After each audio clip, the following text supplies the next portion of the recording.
नमस्कार दोस्तों, आपकी पाठशाला में आपका स्वागत है। आइए शुरू करते हैं। 26 अप्रैल का करंट अफेयर। पहला प्रश्न है, विश्व मलेरिया दिवस कब मनाया गया? ये मनाया गया है 25 अप्रैल को। इसकी थीम थी zero malaria starts with me. और मलेरिया दिवस 2001 से अफ्रीकी सरकार द्वारा मनाया जा रहा था। तब इसे अफ्रीका मलेरिया दिवस के रूप में मनाता था। बाद में WHO यानी कि वर्ल्ड हेल्थ ऑर्गेनाइजेशन ने विश्व स्वास्थ्य सभा के 60वें सत्र में 2007 में इसे मनाने का प्रस्ताव रखा था और इस तरह से पहली बार विश्व मलेरिया दिवस को 2008 में मनाया गया। मलेरिया रोग जो होता है वो प्लाज्मोडियम गढ़ के प्रोटोजोआ परजीवी से होता है, मादा एनाफ्लीज मच्छर के काटने से। नोबेल पुरस्कार विजेता हैं रोनाल्ड रॉस हैं। इन्होंने बताया था कि प्लाज्मोडियम गढ़ के प्रोटोजोआ परजीवी के कारण मलेरिया होता है। रोनाल्ड रॉस का जन्म हुआ था भारत के उत्तराखंड राज्य के कुमाऊं के अल्मोड़ा ज़िले में।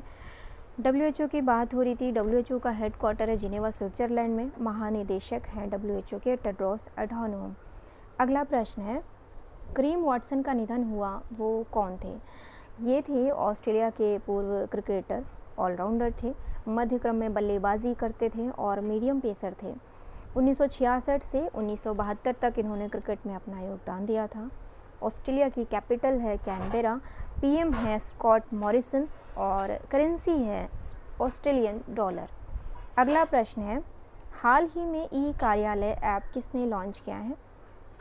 CISF द्वारा लॉन्च किया गया। CISF यानी कि सेंट्रल इंडस्ट्रियल सिक्योरिटी फोर्स यानी कि केंद्रीय औद्योगिक सुरक्षा बल। ई कार्यालय यानी कि ई ऑफिस एप्लीकेशन है, जैसे CISF की फाइल्स और डॉक्यूमेंट्स के मूवमेंट को इलेक्ट्रॉनिक मोड में करने हेतु इसे बनाया गया। इससे फाइल्स को हैंड टू हैंड ट्रांसफ़र नहीं करना पड़ेगा और कोरोना वायरस के खतरे से बचने में सुविधा मिलेगी। उसको कम किया जाएगा कोरोना वायरस का खतरा। और इस एप्लीकेशन का जो डाटा है वो CISF क्लाउड पर स्टोर रहेगा, सिक्योर रहेगा। CISF की स्थापना हुई थी 1969 में 10 मार्च को और हेडक्वार्टर है CISF का नई दिल्ली में। अगला है यहाँ पर ऑप्शनल नहीं होगा, यहाँ पर ऑल्टरनेटिव होगा। तो ऑल्टरनेटिव एकेडमिक कैलेंडर किसने लॉन्च किया है? ये लॉन्च किया है ह्यूमन रिसोर्स डेवलपमेंट के मिनिस्टर हैं रमेश पोखरियाल निशंक ने, इनके द्वारा किया गया। और ये किया गया है प्राइमरी और अपर प्राइमरी के स्टूडेंट्स के लिए इसे डिज़ाइन किया गया है। NCERT ने बनाया है MHRD की गाइडेंस में। इससे बच्चे घर पर माता पिता और टीचर्स के मार्गदर्शन में एजुकेशनल एक्टिविटी को परफॉर्म करेंगे, यानी कि पढ़ाई कर सकेंगे। इसमें क्या दिया है, कैलेंडर जो है इसमें दिया गया है टेक्नोलॉजिकल टूल्स हैं, सोशल मीडिया टूल्स दिए गए हैं, जैसे कि दीक्षा एप्लीकेशन हुआ, ई-पाठशाला हुआ। तो इस टाइप की जो ज़रूरी चीज़ें थी वो इसमें रखी गई हैं, उनका संग्रह है। और लेसन प्लान है, हर क्लास के वर्ग कैसे पढ़ेंगे, तो लेसन प्लान दिया हुआ है डेली का, उसमें फॉलो करने का शेड्यूल है। तो ये था ऑल्टरनेटिव एकेडमिक कैलेंडर। अगला है, टेलीमेडिसिन सेवाओं की शुरुआत हाल ही में किस राज्य ने की है? पंजाब सरकार ने करा है इसको। ग्रामीण क्षेत्रों में लोगों के घर पर प्राथमिक जो कॉम्प्रिहेंसिव प्राथमिक सेवा स्वास्थ्य सेवा है उसे प्रदान करने के लिए टेलीमेडिसिन सेवा की इन्होंने शुरुआत की है। यह सेवा जो है राज्य में हब और स्पॉक मॉडल के माध्यम से दी जाएगी।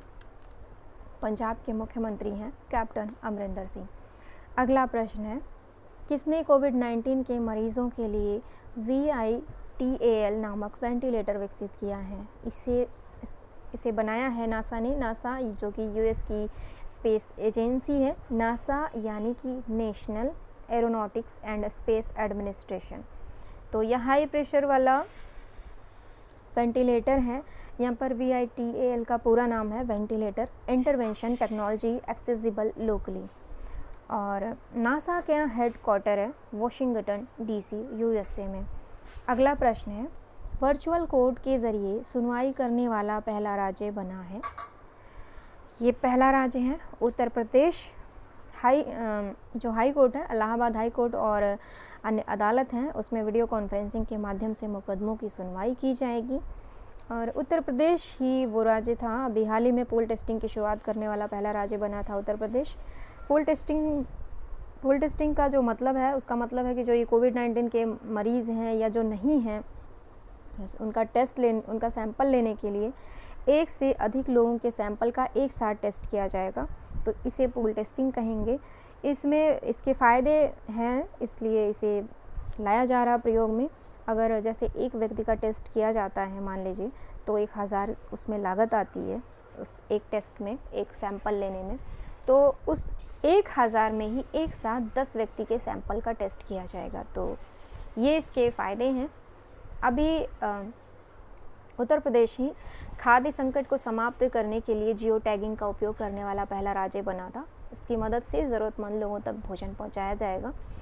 और उत्तर प्रदेश का गठन हुआ था 24 जनवरी 1950 को। कैपिटल है लखनऊ और सीएम है योगी आदित्यनाथ। पॉपुलेशन रैंक जो है भारत में उत्तर प्रदेश की पहले नंबर पर है राज्यों में, और एरिया रैंक के हिसाब से यह राज्यों में उत्तर प्रदेश 4th नंबर पर है।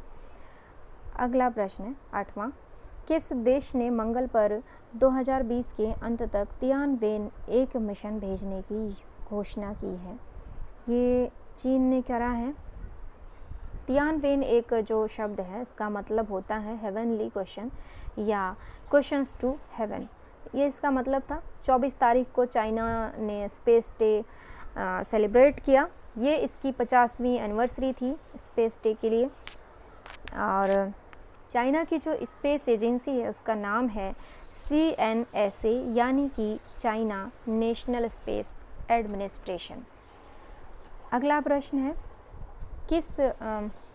हाल ही में किस देश ने कोरोना वायरस वैक्सीन का मानव परीक्षण शुरू किया है? ब्रिटेन द्वारा शुरू किया गया है। 23 अप्रैल को ऑक्सफोर्ड यूनिवर्सिटी द्वारा परीक्षण शुरू किया गया। और साइंटिस्ट का मानना है, उनका कहना है कि यह वैक्सीन 80% सफल होगी। यह वैक्सीन एक हानि रहित चिंपैंजी वायरस से बनाई गई है। इस वैक्सीन प्रोजेक्ट के जो हेड हैं उनका नाम है प्रोफेसर सराह गिलबर्ट। अगला प्रश्न है, हाल ही में जारी वर्ल्ड प्रेस फ्रीडम इंडेक्स में कौन सा देश शीर्ष पर रहा? ये है नॉर्वे, पहले स्थान पर रहा। और दूसरे स्थान पर इसमें फिनलैंड रहा, तीसरे पर डेनमार्क रहा। भारत की रैंक रही 142वें स्थान पर रहा इस बार, और पिछली बार 140वें स्थान पर था, तो 2 पायदान का हमें नुकसान हुआ है। और यह रिपोर्ट जो जारी करता है वो है रिपोर्टर्स विदाउट बॉर्डर्स, इनके द्वारा ये रिपोर्ट जारी की जाती है।